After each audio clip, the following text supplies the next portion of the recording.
शरद पवारांच्या राष्ट्रवादीचे आमदार रोहित पवार गेल्या 3 महिन्यांपासून संपूर्ण महाराष्ट्र पिंजून काढतायत। रोहित पवारांच्या तोंडी सध्या एकच नाव आहे, ते म्हणजे राहुल गांधींचं।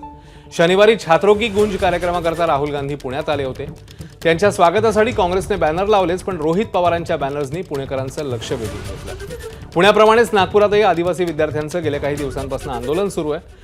या संदर्भातही रोहित पवारांनी राहुल गांधींना नागपुरात बोलवण्याचा इशारा दिलाय। अजित पवारांच्या अपघाती निधनानंतर पवार कुटुंबात निर्माण झालेली आक्रमक नेतृत्वाची स्पेस त्यांना खुणावते।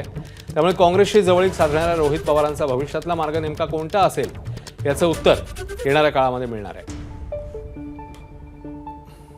आपल्या महाराष्ट्रामध्ये विधान परिषद घ्या नाही तर विधानसभा घ्या, तिथं विरोधी पक्ष नेताच नाही आहे। मग आता जर महाराष्ट्रामध्ये जे महत्त्वाचं संविधानिक पद असतं लोकांसाठी, तेच पद तिथं नसेल तर मग आपण कोणावर अवलंबून राहणार? तर देशाचे विरोधी पक्ष नेत्यांवर।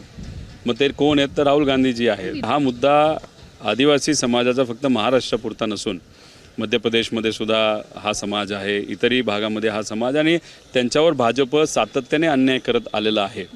आणि मग त्या अनुषंगाने हा मुद्दा महाराष्ट्र लेवलचा आहेच, पण भारत लेवलचा सुद्धा आहे। त्या अनुषंगाने आम्ही राहुल गांधीजींना विनंती केली होती।